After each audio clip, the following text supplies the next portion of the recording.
హావ్యూస్ ఇది Delhi liquor scam Delhi liquor policy case సంబంధించి update. చాలా అంశాలు ఈ ఒక్క వీడియోలో మెన్షన్ చేస్తాను. ఎందుకంటే ఈరోజు కేజ్రీవాల్ ఢిల్లీ కోర్టుకు వెళ్తే నన్ను అరెస్ట్ చేయొద్దు, నన్ను వీడియోలు అరెస్ట్ చేయకుండా నాకు రక్షణ కల్పించండి అంటే కాదు అంటూ ఆ కోర్టు ఏ అంశాలని పరిగణలోకి తీసుకుందని ఒకటి.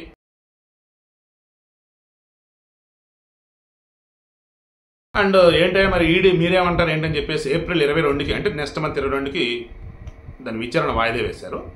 సో ఆ కథ ఏంటి?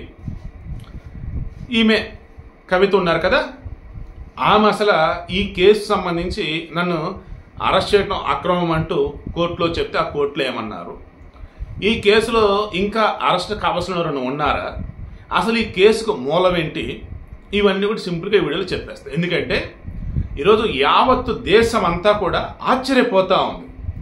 అసలు ఏంటి ఈ ఢిల్లీ లిక్కర్ కేస్? 100 కోట్లు ముడుపులు అందాయి, 100 కోట్లు ముడుపులు అందాయి అంటూ ఉన్నారు.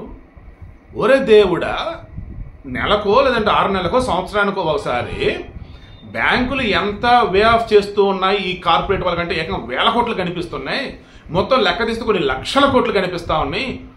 వాళ్ళంతానేమో బిందాస్గా బ్రహ్మాండంగా ఎక్కడెక్కడ బతికేస్తున్నారు, ఇక్కడ కూడా ఉంటూనే ఉన్నారు. ఇక్కడేంటి మరి ఇలా? పోనీ ప్రభుత్వానికి సంబంధించి ఏ విధంగా చేశారా, వీళ్ళకి మాత్రం లబ్ధి చేకూరలు ఏమైనా చేసుకున్నారా, అసలు ఎక్కడిది అంతా చాలా కన్ఫ్యూజన్లో ఉన్నారు అంతా కూడా.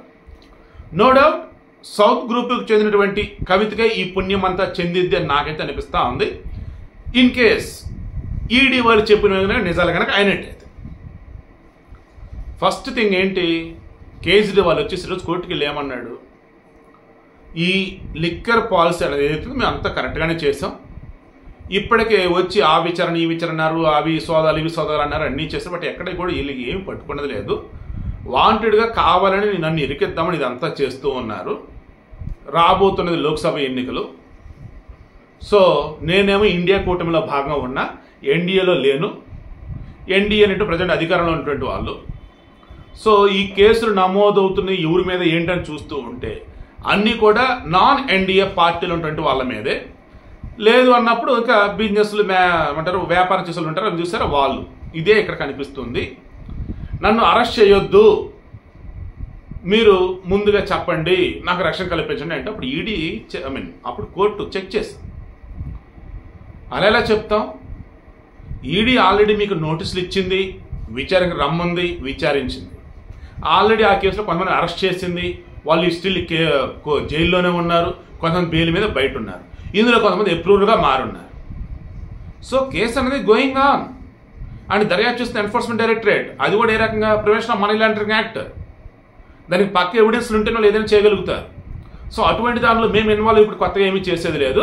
బట్ మీరు అడుగున్నారు కాబట్టి ఎన్ఫోర్స్మెంట్ డైరెక్టరేట్ వల్ల మేము ఆదేశిస్తూ ఉన్నాం. ఏంటి మరి అరెస్ట్ చేయొద్దు అంటున్నాడు, ముందుగా నీకు రక్షణ కల్పించాలట, ఎందుకు ఆ రకంగా చెప్తున్నాడు, అసలు ఏంటి, మీరు అసలు ఏం చేస్తున్నారు ఏంటి, కేసు ఎక్కడి దాకా వచ్చింది ఏంటి, మొత్తం కూడా మాకు వచ్చిన 22కి చెప్పండి అన్నారు.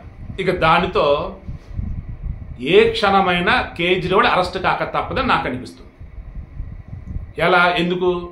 ఎక్కిజుడు 1గా ఉంది ఈ లిక్కర్ పాలసీ కేసు సంబంధించి. ఈయనే 2021లో 21 నవంబర్ ఐ థింక్ సో, అప్పుడు చీఫ్ సెక్రటరీ ఒక ఆయన వచ్చున్నారు. అతని ద్వారానే దీనికి సంబంధించిన ఇష్యూ మొత్తం బయటకు వచ్చింది. సబ్జెక్ట్ కరెక్షన్ డేట్స్ కొంచెం అటు ఇటు ఉండొచ్చు, ఓకేనా. బట్ ఇష్యూ ఏంటంటే చీఫ్ సెక్రటరీ ఢిల్లీకి ఎవరైతే ఇచ్చున్నారో ఆయన ఒక రిపోర్ట్ రెడీ చేసి లెఫ్టినెంట్ గవర్నర్కి ఇచ్చున్నారు. ఆయన మొత్తం చేసి సిబిఐకి ఇచ్చున్నారు. అప్పుడు ఈ ఢిల్లీ లిక్కర్ పాలసీ అనేది ఏదైతే ఉందో వీళ్ళు రద్దు చేశారు. దాని పాతదే కంటిన్యూ చేద్దన్నారు. పాతదేంటి, అందులో 60% ఏమో ప్రభుత్వం రన్ చేస్తే 40% ఏమో ప్రైవేట్ వాళ్ళు రన్ చేయాలి. ఈ రేట్లు ఇవన్నీ కూడా గవర్నమెంటే డిసైడ్ చేసింది. బట్ కొత్త పాలసీ ప్రకారం ఏంటి, ఇవన్నీ కూడా ప్రైవేట్ వాళ్ళు నడుపుకోవచ్చు, రేట్లు వాళ్ళే పెట్టుకోవచ్చు, తెల్లారి 3 దాకా షాపులు రన్ చేసుకోవచ్చు, అండ్ లిక్కర్ వచ్చేసి ఇంటింటికి డోర్ డెలివరీ కూడా చేసుకోవచ్చు ఆర్డర్ ఇచ్చిన వాళ్ళకి లేండి, ఓకేనా. ఇందులో L1 లైసెన్స్లు ఏమన్నా ఇవి అత్యంత కీలకం. నార్మల్ వాళ్ళు ప్రతి వాళ్ళు కూడా ఇక్కడ మామూలుగా ఈ లైసెన్సులు ధర కింద ఎలా ఉంటుందంటే, మీరు మన దగ్గర కూడా చూడండి, లైసెన్స్ ఫీజుల కోసం అని చెప్పేసి కొంతమంది నాట్ లైసెన్స్ ఫీజ్ మాకు కూడా కావాలి లిక్కర్ షాప్ అంటే కొంతమంది దాన్ని ఎలా చెప్పాలో వర్డ్ కరెక్ట్గా గుర్తు రావట్లేదు, ఒక ఫీజు కట్టి ఒక అప్లికేషన్ లాంటివి పెట్టేస్తారు. అది నాన్ రిఫండబుల్ అనమాట. మన దగ్గర అది 2 లక్షలు 4 లక్షలు ఉండిద్ది. అక్కడ వాళ్ళు ఈ మద్యపాన సంబంధించుకొని ఎలా మార్చారంటే, ఇప్పుడు అక్కడ వ్యాపారం ఎవరైతే చేస్తూ ఉన్నారో చిన్న చితక మీడియం వాళ్ళు దీనిలో పాల్గొనకూడదు అన్నట్టుగా ఏకంగా 5 కోట్లకు పెంచారు ఏకంగా లైసెన్స్ ఫీజు. అండ్ ఇంకా ఈ ప్రభుత్వానికి సంబంధించి ఏదైతే డెసిషన్స్ తీసుకుంటున్నారో అది ముందుగానే సౌత్ గ్రూప్ వాళ్ళకి తెలిసేలా చేస్తున్నారు. ఈ సౌత్ గ్రూప్ మెయిన్ లీడ్ చేస్తున్న ఎవరు అన్నప్పుడు ఈ అరుణ్ రామచంద్ర పిల్లే కావచ్చు, అభిషేక్ బోయినపల్లి కావచ్చు, ఈ దినేష్ అరోరా కావచ్చు, అమిత్ అరోరా కావచ్చు, లైక్ వీళ్ళంతా చెప్పిన ప్రకారం మొత్తం చూసుకుంటూ ఉన్నప్పుడు అంతా తేలుతుంది ఎక్కడ కవిత దగ్గర తేలుతుంది. ఈవెన్ కవిత వాళ్ళ ఆడిటర్ బుచ్చిబాబు కానీ, ఆమె అసిస్టెంట్లు చెప్పింది కానీ, ఆమె రిలేటివ్ శ్రీనివాస్ చెప్పింది కానీ, ఇవన్నీ చూసుకున్నప్పుడు కూడా ఈమె దగ్గర కనిపిస్తుంది. ఈవెన్ అరవింద్ శరచంద్రారెడ్డి కానీ, మాగొండ శ్రీనివాసరెడ్డి కానీ, మాగొండ రాఘవరెడ్డి కానీ మొత్తం కూడా ఈమె దగ్గర తేలుతుంది. సో సౌత్ గ్రూప్ మొత్తం లీడ్ చేసింది ఈమె వచ్చేసి చేసింది ఏంటంటే ఆ లైసెన్స్లు ఇవి తీసుకుని వీళ్ళకి నచ్చినటువంటి నాట్ నచ్చినటువంటి వీళ్ళకి మనుషుల ద్వారా అక్కడ షాపులు మొత్తం నడిపిస్తూ ఉన్నారు. ఇంకా వ్యాపారం నడుస్తూ ఉంది. అప్పుడు వీళ్ళకి దాదాపు 172 కోట్లు 192 కోట్లు లాభం చేకూరింది. అందుకు గాను ముందుగానే 100 కోట్ల ముడుపులు అనేవి చెల్లించున్నారు. ఇందులో కవితకు అసిస్టెంట్ 2 సంచులలో డబ్బు ఒకరికి ఇచ్చున్నాడు ఒక చోట, ఢిల్లీలో ఇంకో చోట 2 సంచులు ఇచ్చున్నాడు. దీనికి కారణం ఎవరు ఏంట్రా బాబు అన్నప్పుడు ఈ దినేష్ అరోరా చెప్పాడని చెప్పేసి లైక్ ఇది అంతా కూడా మన గతంలో మాట్లాడుకున్నాం. ఈ 100 కోట్ల డబ్బునే గోవాలో ఆమ్ ఆద్మీ పార్టీ ప్రచారానికి వాడిందని ఈడీ వాళ్ళ యొక్క మెయిన్ ఇది. ఇప్పుడు మీకు వచ్చిన డబ్బును అసలు ఏం చేశారు ఏంటనేది అదొకటి. అండ్ ఇక్కడ వచ్చేసి ప్రభుత్వానికి మీకు సంబంధించి అసలు ఎలా జరగండి ఏంటి అని చెప్పేసి అదొకటి. ఇవన్నీ నడుస్తుంది. సో మొత్తం కనిపిస్తున్నారు ఇక్కడ కవిత కనిపిస్తూ ఉన్నారు. ఆమె పొజిషన్ ఇప్పుడు ఏంటి అన్నప్పుడు ఆమెను అరెస్ట్ చేసిన విధానం కరెక్ట్ కాదని అంటే కోర్టుకి ఈడీ వాళ్ళు చెప్పున్నారు. Prevention of money laundering act section 3 కింద ఆమె తప్పు చేసిందా లేదని చెప్పేసి మేము మొత్తం చెక్ చేసి తప్పు చేసింది. ఆమె ఇంటికి వెళ్ళినప్పుడు విచారణ చేస్తున్నప్పుడు మొత్తం 12 మంది, అందులో 2 బ్యాంక్ అధికారులు, 10 మంది ఈడీ అధికారులు, అందులో 3 వచ్చేసి మహిళా అధికారులు ఉన్నారు. ఎక్కడ కూడా మేము రూల్స్ వైలేట్ చేయలేదు, ప్రతి కూడా రూల్స్ ఫాలో అయ్యా ఉన్నాం అండ్ రూల్స్ ఒబే చేసాం. అండ్ ఆమెని సాయంత్రం 5:20 PML that prevention of money laundering act section 19 ప్రకారం ఆమెను అరెస్ట్ చేసాం. అండ్ వితిన్ 24 అవర్స్ కోర్టులో కూడా ప్రవేశపెట్టాం. అంతా కూడా యాజ్ పర్ రూల్సే ఉన్నాయి. మేము ఎక్కడ ఏది వైలేట్ చేయలేదు. ఆమె మీకు ఏదైతే చెప్తున్నారో వాళ్ళకి తెలియని రూల్స్ అవి, ఇదిగో రూల్స్ ఇవి అని చెప్పేసి చెప్పారు. దాంతో అరెస్ట్ సక్రమమే అని కోర్టు చెప్పేసింది. బట్ వీళ్ళు పైకోర్టుకి సుప్రీంకోర్టుకి వెళ్తామని అంటున్నారు.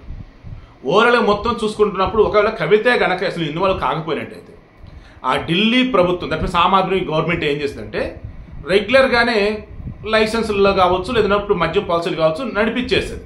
సో ఎప్పటిలాగే వెళ్ళిపోయేది. అసలు బురద అనేది కేజ్రీవాల్ అసలు అంటకపోయేది. ఏ అవినీతి మీద అయితే పోరాడుతూ లోక్పాల్ బిల్ అంటూ హడావుడి చేస్తూ హడావుడి అంటా నేను అంతే ఓకేనా చేస్తూ రాజకీయాల్లోకి వచ్చినాడు ఈ అరవింద్ కేజ్రీవాల్. ఈరోజు మొత్తం అవినీతి మరకలు అంటుతూ ఉన్నాయి ఆయనకి ఈ యొక్క లిక్కర్ కేసు వల్ల. ఎవరు ఏంటంటే ఇక్కడ కవిత కనిపిస్తూ ఉన్నారు. చూద్దాం ఈయన అరవింద్ కేజ్రీవాల్ ఎన్ని రోజులు అరెస్ట్ అవుతాడు. అండ్ మరి కవితకు సంబంధించేసి సుప్రీంకోర్టు ఏమైనా ప్లెజెంట్ వేలో ఆమెకు ఉండే విధంగా తీర్పు ఏమని చెప్తారా? రేపు 23వ తారీఖుతో 23వ తారీఖుతో ఈడీ కస్టడీ అయిపోతుంది. మరి దాన్ని ఎక్స్టెండ్ చేస్తారా, జైల్లో ఉంచుతారా, రిలీజ్ చేస్తారా? 2-3 రోజులు తేలిపోతా ఉంది.